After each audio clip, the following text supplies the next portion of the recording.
Hello everybody, you know what time it is. My doggy's a little mad at me today. He ate something he wasn't supposed to and now he's ignoring me. I can't get him to listen. Tuck. Tuck. He's mad at me, his little feelings are hurt.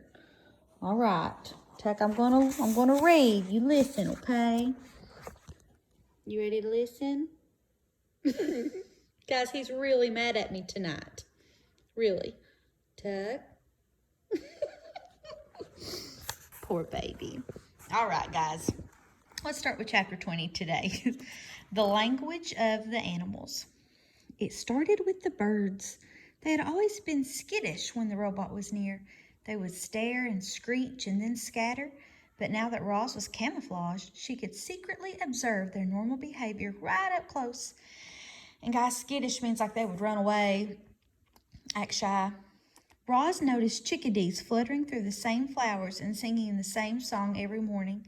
She noticed a lark who swooped down to the same rock and sang the same song every afternoon.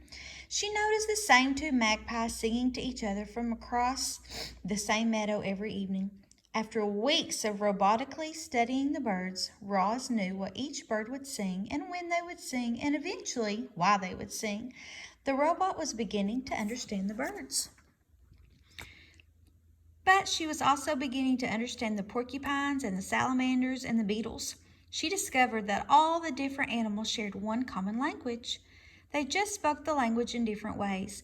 You might say each species spoke with its own unique accent. When Roz first listened to the chickadees, their songs had sounded like tweedle, tweedle, tweedle, tweedle. But now, when the chickadees sang, Roz heard, "Oh, what a lovely day it is. Oh, what a lovely day it is." So guys, I'm beginning to think that this island is a really beautiful place. Oh, we got more in this chapter. Deer spoke mostly with their bodies. By simply turning her head, a doe could say to her family, "Let's look for clovers by the stream." Snakes often hissed to themselves things like, "I know there's a tasty mouse around here somewhere." Bees said very little. They used their wings to buzz a few simple words like nectar and sun and hive. Frogs spent much of their time searching for each other. One would croak, "Where are you? I can't see you." And then another would reply, "I'm over here. Follow my voice." When Roz first stomped across the island, the animals' squawks and growls and chirps had sounded like nothing more than meaningless noises. But she no longer heard animal noises. Now she heard animal words. And guys, remember, when I am reading this to you, you don't have any questions to answer in Google Classroom, but I do want to encourage you to either just lay down and close your eyes and really visualize and listen, or track along with me as I'm reading, or illustrate, draw pictures of what you hear me reading. So if you drew a picture of chapter 20, you would have a lot of animals on your paper right now. Let's do another one. Chapter 21, the introduction. There was an hour each morning in the dim light of dawn when all the island animals were safe. You see, long ago they had agreed not to hunt or harm one another during that hour. They called it the dawn truce. And guys, y'all know what a truce is? That's when people come to an agreement with each other to not argue.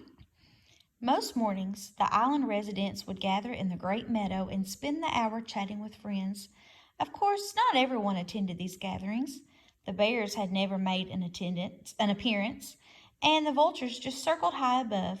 But on this particular morning, an unusually large group of animals had come out to discuss some important news. "Settle down, everyone. I have something to say." Swooper the owl hooted to the crowd from the lowest branch of a dead tree. "Last night I saw a mysterious creature right here in the great meadow. It seemed to be covered in grass, so I couldn't get a good look at it, but I think it may have been the monster." Looks of concern swept over the crowd. "What was the creature doing?" said Dart the weasel. "It was speaking," said Swooper. "It kept repeating the same words over and over again, but each time it sounded a little different. At first it sounded like a cricket, then it sounded like a raccoon, and then it sounded like an owl."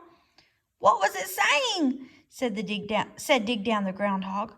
"I could be mistaken," said Swooper, "but but I think it was saying, "Hello, my name is Roz." The crowd began to chatter.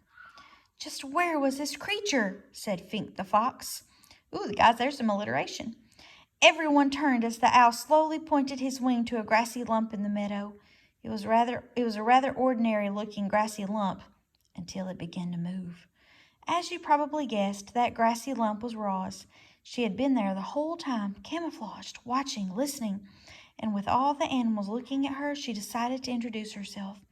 The crowd stared in disbelief as the grassy lump started shaking and bulging upward and crumbling apart, and there was the robot. Then, using her body and voice, the robot spoke to the animals in their own language. "Hello, my name is Roz." The crowd gasped. Swooper fluttered up from his branch and screeched, "It's the monster!" "I am not a monster," said Roz. "I am a robot." A flock of sparrows suddenly took off. "Leave us alone!" squeaked Dart as he crouched low in the grass. "Return to whatever horrible place you've come from." "I come from here," said Roz. "I have spent my whole life on this island." "Why haven't you spoken to us sooner?" screeched the owl from higher up in the tree. "I did not know the animal language until now," said the robot. Crown Point the Buck had heard enough, and he slipped into the forest with his family. "So what do you want from us?" growled Fink. I have observed that different animals have different ways of surviving," said the robot. "I would like each of you to teach me your survival techniques." "I'm not going to help you," screeched the owl from the very top of the tree. "You seem so unnatural." "The monster is just waiting to gobble us up," shrieked Dig Down, and the groundhog disappeared into a hole. "I will not gobble anyone up," said Roz. "I have no need for food." "You don't need food?" Fink relaxed a little bit. "Well, I need food, and lots of it. Why don't you make yourself useful and find me some food?" "What would you like me to do?" said Roz. "Can you hunt?" The fox smiled at a hare on the far side of the gathering. "It's almost time for breakfast." "I cannot hunt, but I could gather berries." The fox's smile disappeared. "Berries? I'm hungry for meat, not berries." "Good luck to you, Roz. You're going to need it." And the fox trotted away. Roz looked up at the tree, but the owl had gone, and when the robot looked down again, she realized that everyone else had gone too. Guys, how do you think Roz is feeling right now? She's feeling very lonely, isn't she? Are the animals in the forest being very welcoming to her? They're not. Why do you think that is? All right, guys. I will see you next chapter.